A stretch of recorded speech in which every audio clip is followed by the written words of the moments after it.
Hello everyone, welcome back to Review and Rate. Today, we're entering into a world of powerful people and huge towers. That's right, we're going to fight that big guy and climb to the top of that tower to talk about The Walking Dead Saints and Sinners Chapter 2 Retribution, a game developed by Skydance Interactive and released in 2022. If you're a fan of VR survival horror, high areas, and entertaining combats, you won't want to miss this review. Now, let's fall down to the sewers and get ready to enter the world of Saints and Sinners Retribution.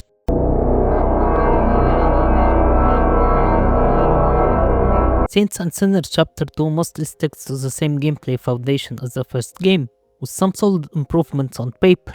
Unfortunately, many of those improvements are dragged down by frustrating design choices that hurt the overall experience. Starting with the positives, the resting place has been expanded significantly. It's now much bigger and visually better, featuring a large room with a bed and more storage space where you can place and organize your weapons. This makes the hub feel more alive and functional compared to the first game. One of the most interesting additions is the ability to explore levels at night. This makes the game feel much scarier and more intense. You also get a purple light attachment for your flashlight, which reveals special clues and items that can only be collected at night. It's a really cool mechanic that adds tension and encourages replaying locations in different conditions. You can now scavenge specific items for survivors who request them. If you bring the required items 3 times, you'll be rewarded with a large supply drop at the level where you help them. This system is genuinely fun and gives scavenging more purpose than before. Some of the newly added locations are excellent. Bourbon Street and Hotel Eclair stand out as strong additions, each feeling visually distinct and more interesting to explore compared to many areas from the first game. There's also a sewer level that you can only access during the story. I actually liked this section. It was tense and somewhat fun, but suffers from annoying design problems. Walkers spawn infinitely, and at certain points human enemies literally spawn right in front of you. It becomes less about survival and more about running past enemies just to escape, which is frustrating. The biggest and best addition is the tower area. This large city-style level adds much needed variety and scale to the game. You can explore a creepy hospital, a massive parking lot, and fight constant waves of enemies, both walkers and humans, which keeps the action intense. Toward the end of the story, you finally get to enter the tower itself. You fight through enemy forces, climb the structure, and experience what is easily the best sequence in the entire game. It's intense, memorable, and genuinely fun. Sadly, this is also one of the game's biggest disappointments. The tower can only be explored during the story. You can't revisit it freely afterward, which is a huge letdown considering it's the most enjoyable area in the game. 2 locations from the first game, Via Corolla and Old Town, return in an overrun state. Seeing these familiar areas transformed is cool, especially with a giant bell constantly ringing and walkers endlessly spawning. However, this also makes exploration extremely difficult and often more annoying than fun. On the equipment side, Chapter 2 adds a lot more weapons and gadgets, giving you more ways to deal with both walkers and human enemies. These include suppressors for silent kills, flares to attract walkers, grenades, a grenade launcher, melee gloves, laser sights for pistols, and finally the chainsaw, which is easily the best weapon in the game. Using it to tear through walkers is incredibly satisfying. There is also some added enemy variety this time around. Fully armored enemies now appear, and when turned, they become fully armored walkers. These enemies can't be taken down easily with standard weapons and require a rifle, which is a nice change. It forces you to adapt instead of relying on the same tactics every time. Some enemies are also equipped with grenades. While this is a good idea in theory, their AI is so bad that they sometimes end up throwing grenades at themselves. It looks ridiculous, but at least it adds some variety to combat encounters. Walkers can now fall from elevated places, which leads to some genuinely good and tense moments. You never know when a walker is suddenly going to drop down on you, and this helps keep exploration unpredictable. There is also a boss fight against Gerik, which I actually really liked. Gerik is intimidating and scary, and the way you defeat him is fun and unique. You have to craft a large explosive device, place it near him, shoot it to detonate, and repeat the process until he's finally defeated. It's a memorable fight and one of the highlights of the game. However, despite all these improvements, they are sadly overshadowed by a long list of problems, many of which didn't exist at all in the first game. For example, Human enemies no longer react properly when you aim at them like they did before. Instead of responding naturally, only a yellow icon appears, and then they suddenly attack you out of nowhere. It looks awkward and dumb compared to the first game's behavior. The checkpoint system is still terrible. Just like the first game, in certain areas where you're not in a defined level, dying forces you to redo everything from the last time you slept. Losing that much progress is extremely frustrating and kills the pacing. The game is also filled with glitches. Sometimes characters suddenly act as if you've left a conversation, causing them to repeat the same dialogue again. Other times, enemies, both walkers and humans, completely ignore you, only to suddenly attack without warning. One time I got shot out of nowhere and it genuinely felt like a jump scare. It's funny in a dumb way, but also clearly broken. There are moments where shooting enemies in the head causes them to freeze in place, with visible blood stuck on their face. It looks ridiculous and completely breaks immersion. Characters sometimes behave erratically, turning in unnatural ways or glitching out entirely. These moments happen often enough that they stop being funny and just become annoying. Inventory issues also pop up, with some items appearing much larger than they should be, making it harder to clearly see and manage what you're carrying. Zombies sometimes spawn directly in front of you, completely out of nowhere, which feels cheap rather than scary. Even worse, there are moments where walls suddenly appear right in front of you, blocking your view and movement. This once left me stuck in a level, trying to figure out where to go, until I eventually walked through one of the walls. It's incredibly frustrating and shows how unfinished parts of the game feel. So while Saints and Sinners Chapter 2 adds a lot of good ideas and improvements, the sheer number of technical issues and bad design choices often ruin what should have been a much better experience. So now let's talk about the story.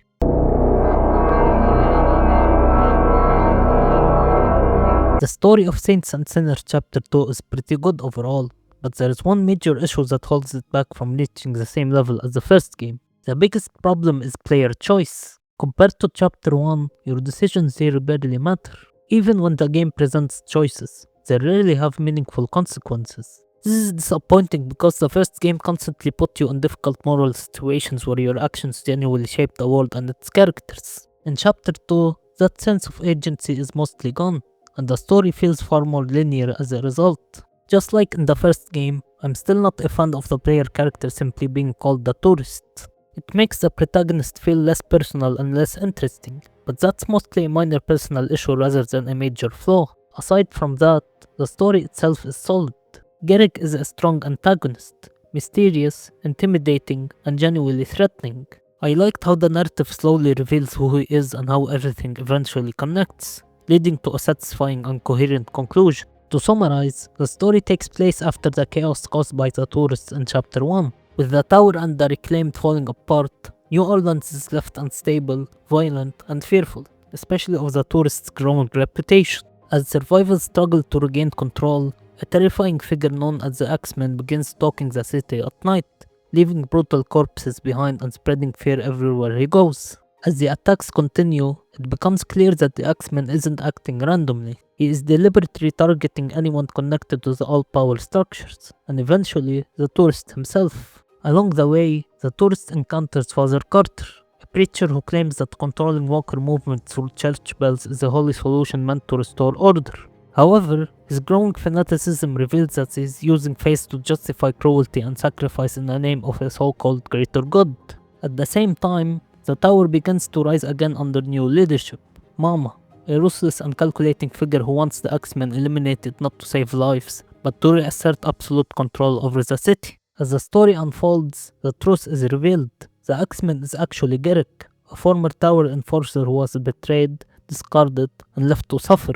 His violent campaign is driven by revenge against the systems that allowed people like Mama to rule. Gerik's ultimate plan is to destroy New Orleans' remaining power infrastructure, believing that plunging the city into darkness will erase hierarchy and force everyone to suffer equally, what he sees as true justice. The tourist eventually confronts and defeats Gerik after a brutal pursuit, ending his reign of terror. However, this victory immediately exposes an even darker reality, as Mama reveals her true intentions of ruling through fear, executions, and absolute authority. The story ends without a clear hero or resolution. New Orleans survives, but remains deeply scarred. The game makes it clear that while the tourist stopped one monster, their past actions helped create the conditions for all this violence. In the end, Retribution isn't about redemption, it's about consequences, and the lasting damage left behind by survival at any cost. Now let's talk about the graphics.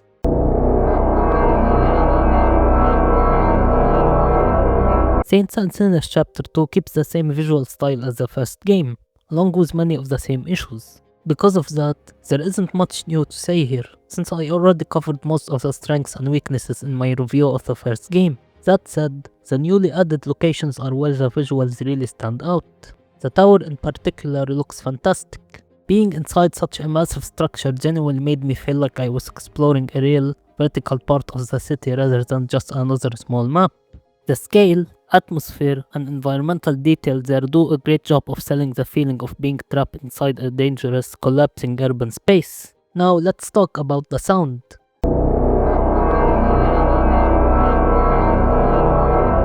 The sound design in Saints and Sinners Chapter 2 is largely the same as in the first game, which is a good thing, because the audio was already solid there. Walkers still sound appropriately disturbing, weapon effects have weight, and the environmental audio helps sell the tension when you're sneaking through dark areas or being surrounded. Nothing feels downgraded, and everything works as intended to keep you immersed. The biggest new highlight here is Gerik's voice acting. His voice alone makes him feel intimidating and threatening, especially when you hear him before you ever see him. It does a great job of building tension and making him feel like a real presence hunting you rather than just another enemy. All are guilty.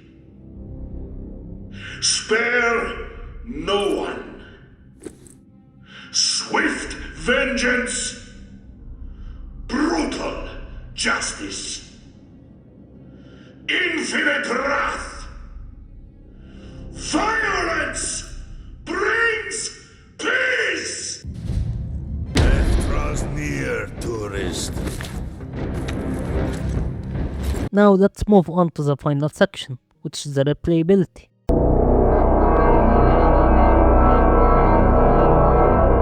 When it comes to replayability, Saints and Sinners Chapter 2 does offer more content than the first game, even though it's missing the trial mode. If I were to replay one of the two games, it would probably be this one, simply because it has more levels, more enemy types, more weapons, and more scavenging opportunities. There's definitely more stuff to do, and on paper, that should make it the better replay experience. Sadly, all the technical issues, bugs, and design problems hold it back. The glitches and frustrating systems make replaying the game feel just as exhausting as the first one, rather than exciting. Because of that, despite having more content, its replay value ends up landing at roughly the same level. So now let's summarize everything with my overall impression.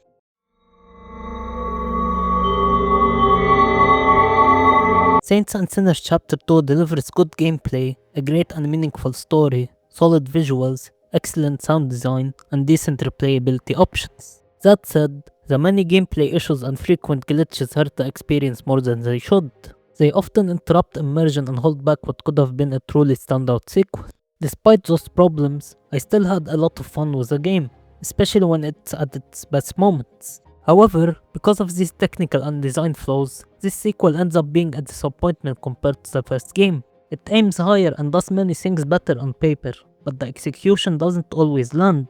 Still, it's a great game overall, just not the upgrade it should have been, and for that, this is the score it gets.